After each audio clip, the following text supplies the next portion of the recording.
Le bulletin, une présentation de Multiprêt. Qui d'autre?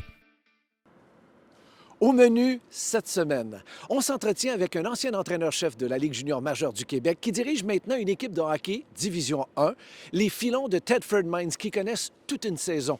Son nom, Martin Bernard. Notre étudiante athlète de la semaine, Béatrice Dubreuil, étudie sur la rive sud de Montréal, au cégep Édouard-Montpetit, et depuis quelques années se forge toute une réputation à travers le pays dans son sport, le volleyball.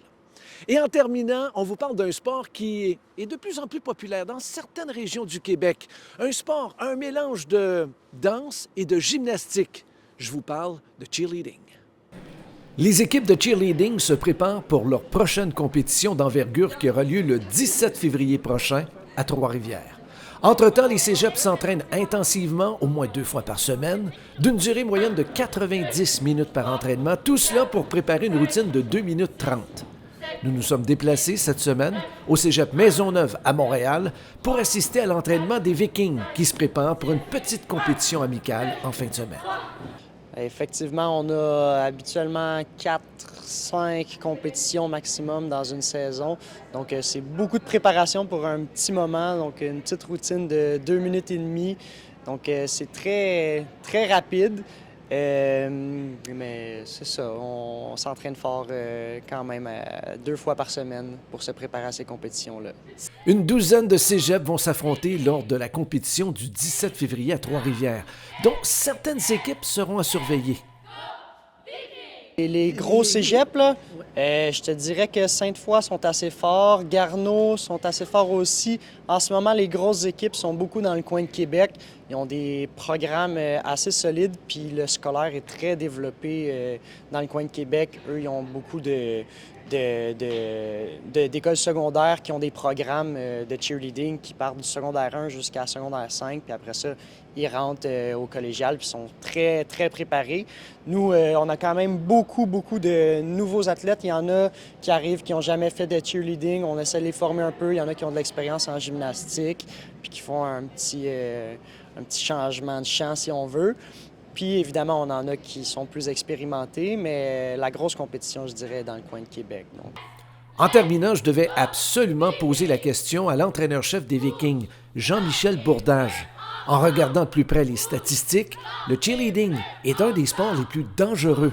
Est-ce que les athlètes en sont conscients?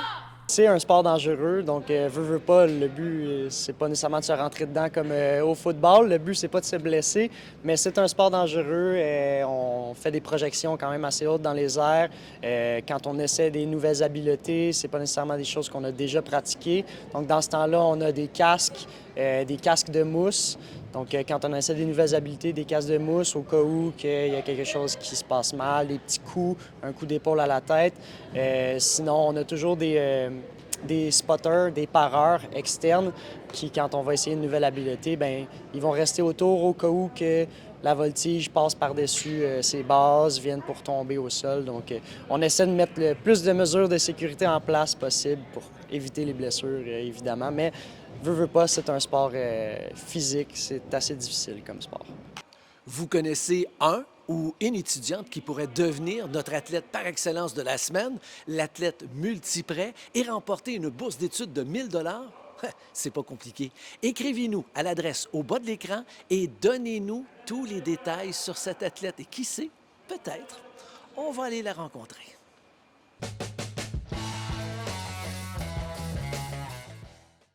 Martin Bernard, un entraîneur d'expérience, dizaine d'années dans la Ligue junior majeure du Québec et avec maintenant les Filons de Thetford Mines depuis 5-6 ans. On a beaucoup dit au cours des dernières semaines que le calibre Division 1 s'est grandement amélioré au Québec. Est-ce que tu es d'accord avec ça? Oui, je suis entièrement d'accord avec ça. De par mon background, comme tu dis, d'entraîneur au niveau junior majeur, lorsque je dirigeais au niveau junior majeur, on aimait beaucoup envoyer des joueurs au niveau collégial parce qu'on voyait l'encadrement qui ressemblait beaucoup à ce qu'on voit au niveau junior majeur, exception faite du nombre de matchs. Donc, on savait que les jeunes étaient sur la patinoire tous les jours, qui s'entraînaient en équipe, en équipe complète aussi, donc ça, c'est vraiment important. Donc, l'encadrement était là dans ma tête. Et puis, depuis 5 ans que je suis avec les Filons, que je vois l'évolution de cette ligue-là, je vois à quelle vitesse elle progresse. Et puis, c'est à chaque année, la Ligue est de plus en plus vite. Honnêtement, là, la rapidité de la Ligue, la qualité des joueurs, la qualité des organisations aussi fait en sorte que le niveau progresse. Donc, je pense que l'offre de service au niveau collégial et le calibre collégial a tout intérêt à être découvert et reconnu un petit peu plus qu'il l'est là actuellement. Je te dirais qu'il y a beaucoup de joueurs dans notre ligue qui pourraient évoluer au niveau junior majeur, au niveau de la vitesse. Tout dépendant où tu tombes dans le cycle d'une équipe junior, mais il y a beaucoup de joueurs dans notre ligue qui ont été repêchés par des équipes junior majeures. Des fois, ils ont besoin d'un second spin, qu'on dit. Ils ont besoin d'un petit peu plus... la route du développement est un petit peu plus longue. C'est là que nous, on tombe l'alternative idéale, je pense, pour ces joueurs-là, pour leur permettre d'atteindre leur objectif et, pourquoi pas atteindre le junior majeur, peu importe l'âge qu'ils ont. Là. Moi, j'ai un joueur cette année, 19 ans, gradué au niveau junior majeur. Travaillé 2 ans avec, et puis le jeune a tout le temps cru en ses rêves. Cette année, c'est arrivé. Donc, on a cette clientèle-là aussi qu'on veut avoir. Martin, qu'est-ce qui pourrait faire passer la division D1 au niveau supérieur? Qu'est-ce que doit faire cette ligue-là pour encore s'améliorer davantage? Bien, il y a beaucoup de la visibilité, puis, faut que l'essayer, c'est l'adopter, là, Oui. comme on dit, là. Mais je pense que notre ligue regorge de joueurs qui sont en développement. Donc, on dit beaucoup que le hockey est un sport à développement tardif, là. Et puis, je trouve qu'au Québec, on les catégorise un petit peu trop rapidement. On tombe en CEO là, vraiment rapidement. Là. Si tu regardes la structure intégrée, après ça, midget 3, il y a beaucoup de joueurs qui tombent alentour de ça, puis qu'on regarde moins ou qu'on regarde plus. Et puis, ces joueurs-là, des fois, ils atterrissent dans notre réseau, et puis c'est eux qui vont éclore beaucoup plus tard. Il faut lui donner le temps. Mais pour lui donner le temps, il faut que notre ligue soit reconnue à sa juste valeur. Et la manière de le faire, c'est la visibilité. C'est comment les gens vont venir nous voir. C'est comment les partenaires, autant financiers qu'académiques ou sportifs, vont embarquer avec nous. Donc, je pense que c'est le gros facteur au niveau de notre ligue. Les jeunes qui se présentent ici au cégep de Thetford Mines, qui ont la chance d'évoluer pour les Filons, sont chanceux parce que, Martin, tu es très bien entouré. Effectivement, j'ai la chance que c'est un travail à temps plein. Donc, quand Alain Rajotte, notre directeur sportif, m'a approché, c'était pour un travail à temps plein d'entraîneur, au même titre que tout ce que j'ai fait au niveau junior majeur. Fait que de un, ça, c'était attrayant. Et de deux, bien, Stéphane Fiset qui est avec moi depuis les 5 dernières années. Mais tu sais, Stéphane, on se connaissait, mais on se connaissait pas dans le sens qu'il était agent de joueur. Oui. Et puis, j'avais affaire à lui avec certains de ses joueurs au niveau junior majeur. Puis, depuis que je suis avec ici, bien, on est choyés parce que lui aussi est à temps plein avec nous. Donc, on est 2 entraîneurs, d'expérience, Ben on va oui. dire ça comme ça, mais qui sont là pour les jeunes du matin au soir. Fait que c'est le fun de pouvoir faire du hockey à temps plein avec lui. Là. Martin Vernard, ça a été un plaisir. Je te souhaite la meilleure des chances pour la suite des événements, puis au plaisir de se reparler très bientôt. Merci beaucoup. Bonjour, les 600 courtiers multiprêts partout au Québec sont fiers de supporter nos jeunes sportifs en remettant une bourse d'études de 1 000 $ à l'athlète étudiant de la semaine que nous vous présentons maintenant. Étudiante en 3e année au cégep Édouard-Montpetit à Longueuil, Béatrice Dubreuil domine son sport. Élue à 2 reprises l'athlète de la semaine par l'Association canadienne de sport collégial, les semaines du 29 novembre 2023 et 24 janvier 2024, athlète de la semaine du RSEQ grâce entre autres à une performance de 13 points et 5 as contre Jonquière le 20 janvier dernier, Béatrice Dubreuil est une passionnée de son sport.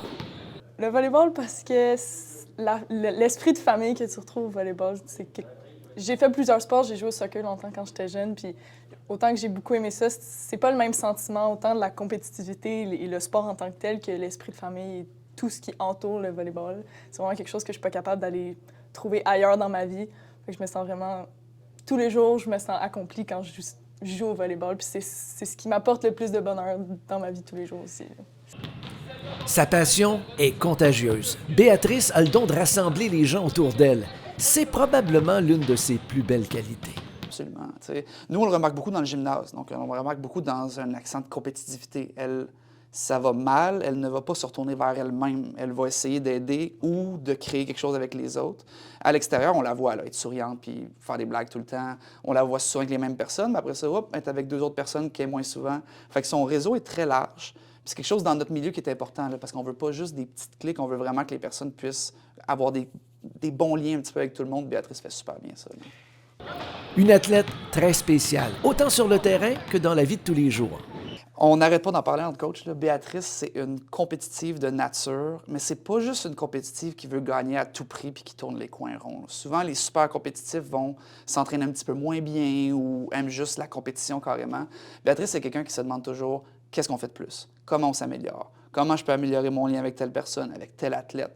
Donc, à travers les années, c'est quelqu'un qui non seulement veut gagner toujours, a sa confiance assez forte pour se dire qu'elle veut le ballon pour vouloir gagner, mais en plus de ça, elle va toujours trouver la bonne chose à améliorer puis le bon lien à corriger pour toujours vouloir gagner plus. Une compétitive très, très saine, Béatrice. C'est déjà confirmé. L'an prochain, elle poursuivra ses études à l'Université de Sherbrooke, en droit. Le Vert et Or est reconnu à travers le pays pour son excellent programme de volleyball. Son entraîneur est convaincu qu'elle est sur la bonne voie pour se tailler un poste avec le club universitaire. Juste continuer à faire la même chose qu'elle fait présentement. Là. Ça fait 3 ans qu'on l'a. Elle a réussi à passer d'un poste à l'autre. Avant, elle jouait en technique. Elle jouait maintenant à l'aile. Elle défend mieux qu'avant. Elle réceptionne mieux qu'avant. Toute sa game de prise de décision s'est améliorée beaucoup. Avant, c'était une attaquante de puissance très court. Puis plus qu'elle avance, plus qu'elle développe son arsenal offensif. Donc, elle doit juste continuer à mettre les heures puis à bien suivre ce que les coachs demandent, puis aussi, elle, de vouloir gratter pour devenir meilleure. Là. Mais c'est une attaquante naturelle. Là. Donc, après ça, tout ce qu'elle va avoir au premier contact, ça va l'aider. Béatrice prend tous les moyens pour réaliser ses rêves. Son équipe, les Lynx, ont remporté les 2 derniers championnats provinciaux de volleyball au niveau collégial. Et elle n'a pas l'intention de s'arrêter là. Elle a de grands rêves. Ah ben là, c'est sûr que moi, je fais du volleyball intérieur puis je fais du volleyball de plage, mais j'adore vraiment les 2 sports autant. Fait que mes rêves, c'est sûr que là, je m'en vais à l'université bientôt. J'aimerais ça remporter d'autres championnats provinciaux, peut-être des médailles canadiennes pour mes rêves à court terme. Puis après ça, c'est sûr que des rêves les plus fous, ce serait de représenter le Canada, autant en volleyball de plage qu'en volleyball intérieur, mais j'aimerais vraiment ça là, un jour. Puis en terminant, comme je le mentionne souvent, parce que tu as eu la gentillesse de répondre à nos questions, le bulletin et Multiprêt sont fiers de te remettre une bourse d'études de 1 000 $ qui, on l'espère, va te permettre de réaliser quelques-uns de tes rêves. C'est vraiment, vraiment gentil. Je l'apprécie vraiment beaucoup. On termine cette 17e édition du bulletin avec, comme c'est notre bonne habitude, le babillard, en vous rappelant que le samedi 17 février prochain, à Trois-Rivières, il y aura une importante compétition de cheerleading. Programme double en fin de semaine au volleyball masculin Division 1 entre les cégeps de Limoilou et Saint-Jean-sur-Richelieu. Samedi à 15h et dimanche à midi. Limoilou est grandement favori avec une fiche de 13-5 cette saison contre 2-16 pour les Géants. Au basketball masculin Division 1, les Blues de Dawson, avec une impressionnante fiche de 17 victoires, une seule défaite, visitent le cégep de Montmorency, vendredi à 19h30.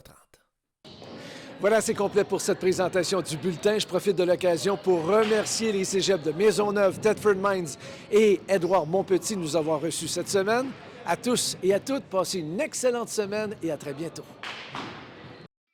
Le bulletin était une présentation de Multiprêt. Qui d'autre?